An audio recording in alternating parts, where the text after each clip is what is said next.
안녕하세요. 정경호 변호사입니다. 기분 좋은 금요일입니다. 오늘은 특별손해에 관해서 말씀을 드리겠습니다. 이 복잡한 사회를 살다 보면 누구나 한 번쯤은 손해배상 관련한 문제를 겪으실 수 있습니다. 어떤 분들은 손해를 당해서 손해배상 청구를 할까 망설이는 분들도 있을 수 있고요. 어떤 분들은 손해배상 관련 내용 증명을 받거나 이 소장을 받은 분들도 있으실 겁니다.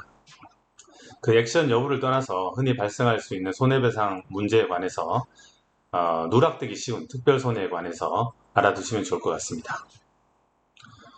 이해의 편의를 위해서 이 자동차 사고 사례를 들어서 말씀드리겠습니다. A차와 B차가 교통사고가 났는데 B차의 과실로 사고가 났습니다. 그래서 B의 보험사에서 차량 수리비, 병원비 등을 지급하였습니다. 그런데 A는 보험금을 지급받기는 하였는데 이 본인의 차가 2달밖에 되지 않은 신차죠. 그래서 무언가 마음 한 구석이 찝찝해서 변호사 상담을 했습니다. 그 상담 결과를 말씀드리면 마음이 개운치 못한 이유가 있습니다. 바로 그 교통사고로 인한 특별손해배상을 받지 못하셨기 때문인데요. 보통 보험사에서 알아서 그 부분을 지급해 주진 않습니다. 이 자동차 사고의 경우에는 사고로 인한 차량의 교환가치 하락분, 그것이 특별손해에 해당됩니다. 사고가 일어나지 않았다면 중고차 가격, 사고가 일어난 경우에 사고 이력 등이 고려되어서 중고차 가격이 떨어질 수 있잖아요. 그 하락분이 특별손해에 해당됩니다.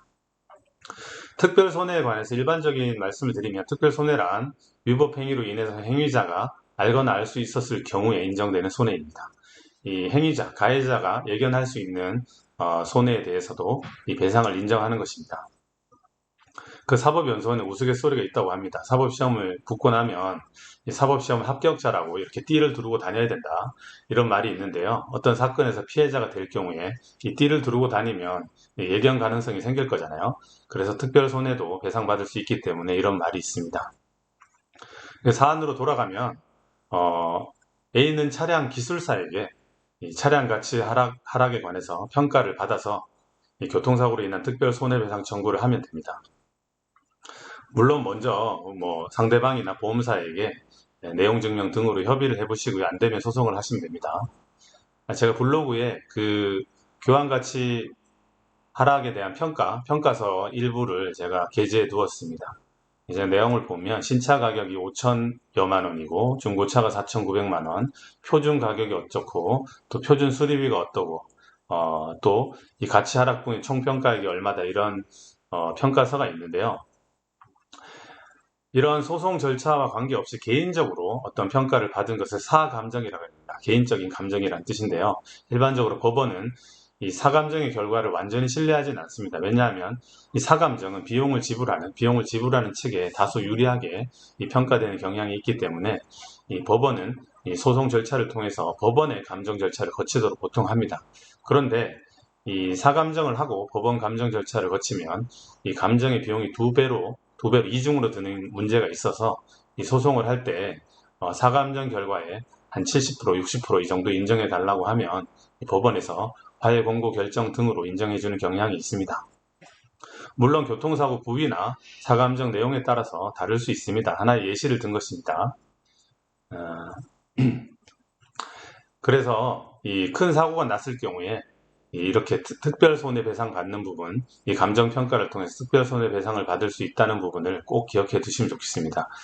이 특별손해는 일반적인 불법행위 청구에서 모두 다 가능한데요. 앞서 말씀드렸다시피 행위자에게 예견 가능성이 있을 것이 요건입니다. 예를 들어서 내년 근속승진 대상자가 갑자기 부당해고를 당했다고 하면 손해배상액 산정할 때 내년에 근속승진이 당연히 예정되어 있었잖아요. 근속승진할 경우에 인상될 급여 부분, 그 급여 부분을 특별손해로 청구해서 인정받을 수 있을 겁니다. 그리고 다소 어려운 이야기일 수 있지만 어떤 전력 공급 업체가 전력 공급 라인 공사를 도급 주었을 때 그 공사업체 수급인이 공사를 지연함으로써 발생되는 손해 중에서 그 전력 공급 라인 공사가 완공되어서 가동되기만 하면 발생하는 그 매출 부분이 특별 손해가 될 수 있습니다. 물론 공사도급 계약서에 지체상금 약정을 할 때 지체상금 약정을 보통 판례가 손해배상 예정으로 보거든요. 어떤 특약을 하거나 문구를 기재해 놓지 않으면 지체상금에 그 손해배상 예정에 특별손해도 포함된다고 판단될 여지가 있기 때문에 도급계약서 작성에 유의를 요합니다. 그리고 제가 블로그에 자세히 기재해 두었는데요. 제가 지금 특별손해배상 청구와 관련해서 어떤 소송을 제기를 했습니다. 위법하게 파면된 경찰의 성과상여금 소송이라고 이 모든 언론에 보도된 적이 있는 그 소송이 있습니다. 그 제가 한 것인데요. 그분이 사실 당시에 징계 절차 자체는 적법했다고 해서 위자료를 받지 못했어요. 그래서 너무 억울해 하셔서 그분과의 수차례 저 상담과 저 연구를 통해서 특별손해 청구를 했습니다. 예, 물론 지금 아직 진행 중인데요. 여러 가지 쟁점들이 있고 또 무엇보다 이 쟁점적으로 법리상으로 맞다고 쳐도 국가배상 청구이기 때문에 어떻게 결과가 나올지는 쉽게 예상하기는 어렵습니다. 물론 저는 된다고 생각합니다. 나중에 판결 결과를 공유하도록 하겠습니다. 예, 오늘 금요일인데요. 남은 하루 잘 정리하시고요. 평안한 주말 보내시기 바랍니다.